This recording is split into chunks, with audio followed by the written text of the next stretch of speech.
太收视了，大卫。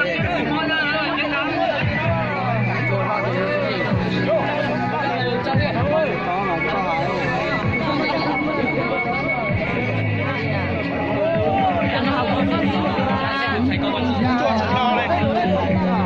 ？đi chùa đó để quay chủ tới qua dùng chùa là để cho nó xí đỡ đấy anh sẽ lấy một chai sữa là chừng 6 kg là 150 km 47 đây ngay bắt đầu viên là lên đây jangan tông km 47 đâu giờ các bạn chắc cũng buông rồi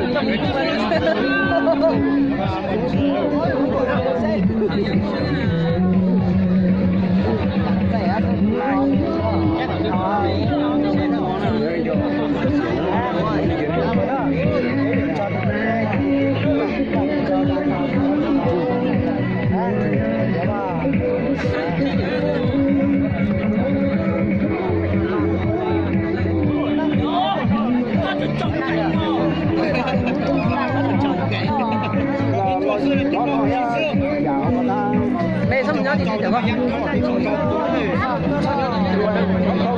Không nói chở con người ta gì. Họ từ lâu để mà nó cũng được rồi. Họ thì không mà có một trăm mùi này. Thì nó cho lo. chắc chắn là mình mua nhau mà nó không có trở thành ra. Đã đó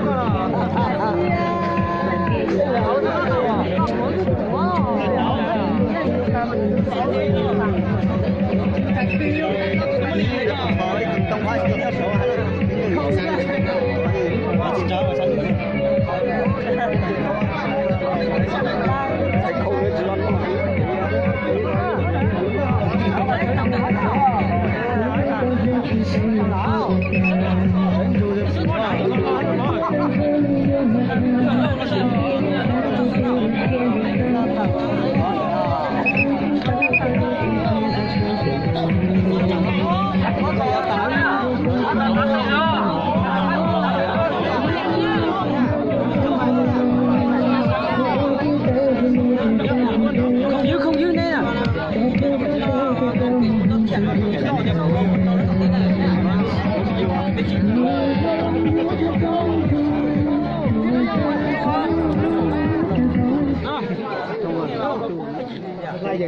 do chỉnh sửa là sửa một trong gió tộc ha ra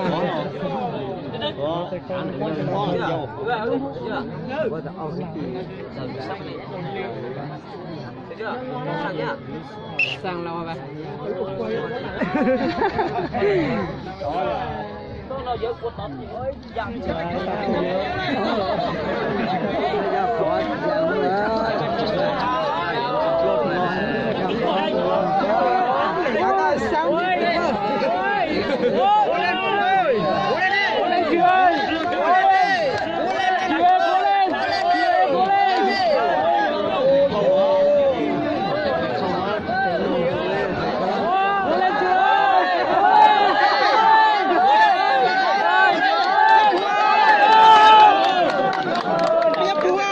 xuống đằng trước lên anh chú Linh ơi đúng không?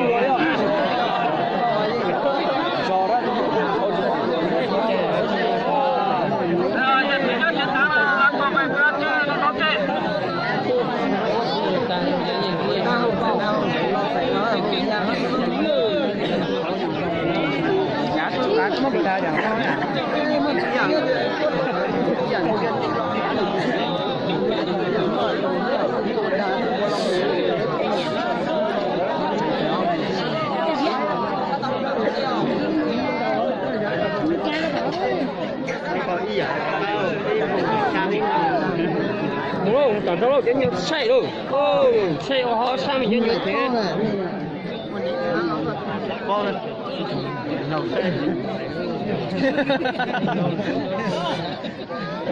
cảm giác cho là mình mua ra sang xe phút của mình nhá.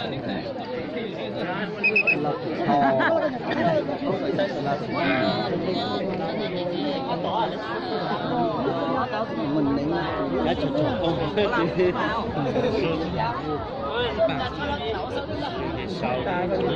sâu ta giờ cho thấy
cười bao dung cảnh tật trái luôn